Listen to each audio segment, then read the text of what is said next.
Welcome back to Italy and to this serene historic palazzo that we're gradually bringing back to life. After last week's hugely transformative episode, today I'll be taking you on our second deep dive, a relaxing and immersive tour of the past, present and future of this most ancient part of this palace complex, as I can finally share the discoveries from local town halls and other sources that reveal some truly astonishing secrets that reveal more than you'd ever expect from this unique space. Settle in for a sumptuous journey right after today's sponsored message. Now, with all this work we're doing to restore the Palazzo, it's only right that I also look after myself. Introducing today's video sponsor, the FAQ 202 from Frescoes. The FAQ allows smart connectivity to a dedicated app, and it's the 8 wavelengths offered by the mask that really set it apart, because as you can see, so many different treatment options are then unlocked by combining them. And already I've noticed excellent results with the oil balancing. I've been using red light therapy for a while now, and I can honestly say I'm already experiencing many of the well-documented restorative benefits. But I also love the ability to use the mask freely with no wires and being able to go about my daily business, sometimes even forgetting that I'm even wearing a mask at all. Like with me wearing it editing this very video, which is all thanks to the product design. So let's open the box and take a look at what you get. And as we take a closer look, we can see that it's made of this flexi-fit silicone, which I found made it super lightweight and allowed it to flex to my face type. And this gave me even distribution of the light upon the treatment area. Also included is a charging cable and a cleaning spray, making repeat use a breeze. Now, if you're interested to learn more about red light therapy, I encourage you to check the link in the description below, not only because I've been enjoying products from Frescoes like the Luna line for years, but Frescoes are offering followers of mine 30% off, and this code is actually stackable with other offers, so check the link below to see how much you can save. Introducing the one space that's defied the centuries, welcoming guests such as Napoleon III and Giuseppe Garibaldi, among others. Welcome, ladies and gents, to the oldest part of this palazzo complex, and for me, one of the most fascinating. In fact, the history of this little space here, relatively speaking, actually stretches back potentially far further than just the 500 years upon which the original founding of this complex was first made. As I take you through this space, keep looking for clues in the background, and at the end of the video, I'll tell you exactly what I mean, and it is terribly exciting if true. But first, let's take a look at what we have here. Now, this is a rather curious space. Why do we have two entrance doors side by side? And taking a moment to think about it, thinking that this space existed in the pre-industrial era, it suddenly makes sense. These gorgeous wrought iron doorways, which were installed by a noted architect as recently as the 1930s, did not used to be here at all. This used to be an indoor-outdoor space. It was not an atrium as we now know it. It was a carriageway. And the reason why we have two archways that face each other, is to allow a thoroughfare, as it were, of traffic. And on one side, here where we have the grand staircase, this is where I imagine the principal entrance would be. This would be the side, which would be the inflow of the carriages, either for the owners of the property or also for guests, because directly above us, stretching across the entire footprint of this space, is the long gallery. My favorite room of the whole palazzo, and I'll be taking you there as soon as I can. But it was the principal entertainment space of the property, whether it be for parties, for balls, or for feasts. And interestingly, on the opposite side, we have connection to a smaller staircase that can be reached by going to the far end of the long gallery, entering on this side, exiting on that one. And so my thinking here is that the carriages would pull up here, you'd have this beautiful grand entrance, but if a guest ever wanted to discreetly leave, they could come down the small staircase on this side, and this would be the outflow. The carriages would probably be all parked in waiting on this side of the property, And as it once was, because this whole piazzale, and when I say piazzale, I mean a square, effectively, that's been created, is something that was only added in the 1800s. So prior to that, there were a collection of buildings. There was the church, which dates from the beginning of the 1700s, but it was not a uniform, beautiful aspect as it now is. This was once the back part of the property. Originally, this was the front. And through this side here, the North Garden, as we now call it, where the old antique well is in the center, this used to be the main entrance. And taking a look at this historical record that we have of this space, we can see this nod to the past in abundance, with these stunning historic carriages that would have once flanked the atrium. And returning to the grand staircase, we can actually see the loss of one of the fixtures and fittings, which was this enormous console and mirror, the outline of which is still visible on the wall, and we can get a sense of it even now. In fact, the only artifact to have survived the stripping of the space sits right in the very center of the atrium. It's a heartwarming consolation that at least this one piece was fortunately left behind, and you can really see how sizable this lantern is, with M right up next to it on the ladder, almost half human height. And of course, the very first thing that we had to do when starting to restore this space was to rewire it and to bring that warm glow back to the space. Now, one thing to overcome as we go room by room is unpicking the chaotic electrical system, of which you can see 3 different iterations from the last century alone. And it's in moments like this I really have to show such appreciation to the work and attention to detail that M brings to these projects. We can see that he's used 3 different types of cable to bring light to the lantern.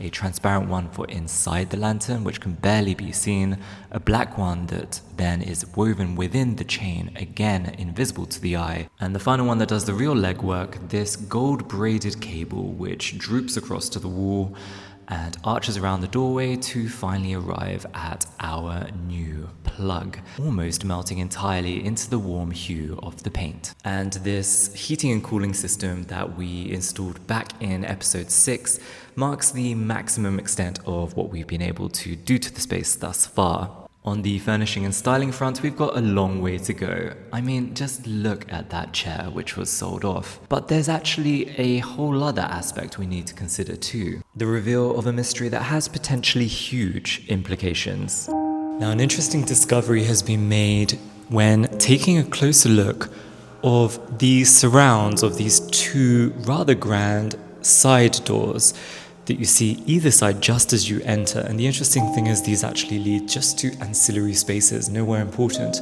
Nevertheless, there's a whole story to unpack here, because of course you can see this gesso surround that's been sculpted, and in the center there's clearly a plinth where there was once a bust, and we see other examples of this like in the veranda and a few other places of the Palazzo. But slightly more interestingly than that is you can see the outline of a much more complex frame that was scored directly into the plasterwork, and it's rather intricate. The closer you look, you can see that this was basically a guide that was created for a fresco, and it had 2 functions: to have this scoring done first.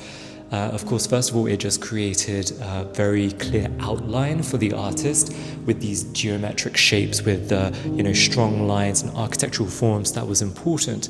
But also it gave a slight additional sense of depth and 3-dimensionality. And you can see right in the center, which is revealed thanks to the busts now no longer being there, there was actually some sort of shield or maybe even a crest. And one thing that I haven't really gotten into before is the naming of this palazzo. And that's because it actually changed hands many times between different noble families between the centuries. The practice was that these noble families would lend their name to the palazzo, but because it changed hands so often, there is no fixed name. And equally, we can say that without further study, we don't know which family crest or shield this name would belong to. So this is one line of investigation that opens up the opportunity to understand more about the history of this place.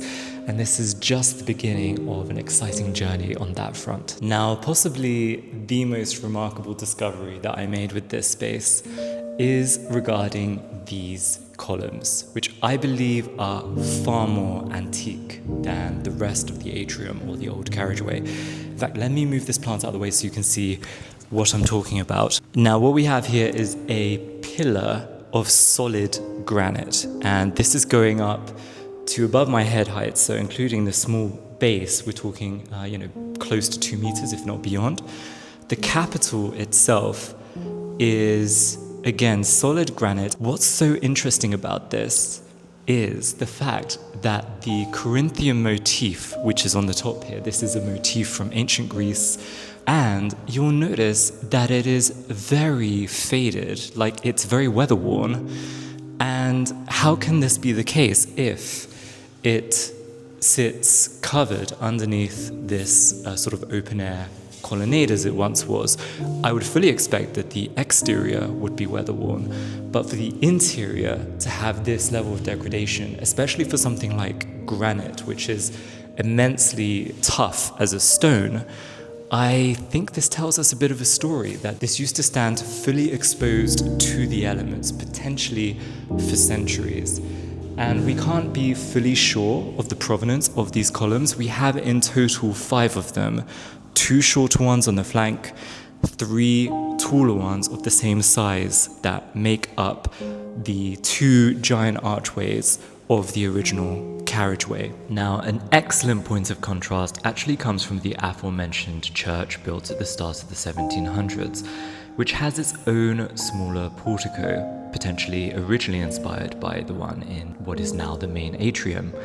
Here we have a slightly different classical style called Doric, and despite them being 300 years old and in a softer sandstone, their state of preservation is excellent, even with them being completely outdoors. With this point of reference, we can read the columns in the atrium as being far, far older. And so this suggests to me that whether it was here in this exact locality or they were discovered elsewhere, I think that this was spoliage from an ancient Roman building, potentially a temple. It's quite possible that the columns were once, in fact, much taller, and the 2 shorter ones on either side, we can deduce that the base has been cut potentially by those who repurposed these columns for this space in order for those shorter columns to fit with the lower arch height that there is on either side. But the interesting thing is that between the periods of the fall of the Roman Empire, there's no definitive date, but we're talking sometime in the 400s AD, through until the Renaissance, which we're talking, at the very earliest is the 1200s. All of those centuries, this sort of architecture simply was not produced. I mean, I'd love to know what you think about this too, but I'm going to be doing whatever research I can to potentially find other examples of columns like this that are being repurposed in other old buildings. Oftentimes in the center of Italian squares, in sort of like town squares or city squares, you have the Palazzo Vecchio, the sort of old palace, which is effectively the town hall. And if these are antique towns and cities, they could be stretching back through until antiquity in terms of when they were founded. And these structures are typically very medieval, but within their facing, either built into new architectural elements, I say new, but still centuries old by our standards, or simply as sort of like an inset piece of decoration with the facade, the wall of the Palazzo Vecchio just built around it, you find columns or other decorative ancient Roman motifs and elements just like this. Maybe the next time I'm in one of these places, I will try and capture exactly what I'm talking about, because it sounds pretty abstract, so maybe I'm not explaining myself too well. But I do feel like this is the tip of the iceberg of a potentially very exciting historic discovery, and I'm not entirely sure how I'm going to get to the bottom of it. I'm not a professional historian by any means, but if there's any watching or any enthusiasts, please suggest to me how I can take this investigation further, because I think that they could be far, far older. And with that whirlwind journey into the past, we can begin to understand what might come next. We've begun to already create a cozy area on the mezzanine, and it's incredible what a bit of furnishing, lighting, and plants can do to revive a space. But with this wealth of history and this incredible sense of light, we want to get the design of this space right, especially with those grand sweeping views over both aspects of the property. What would you do in this space? I'd love to hear your thoughts. But until next time, from this long dormant sleeping beauty and its little humans trying to revive her, love from Italy.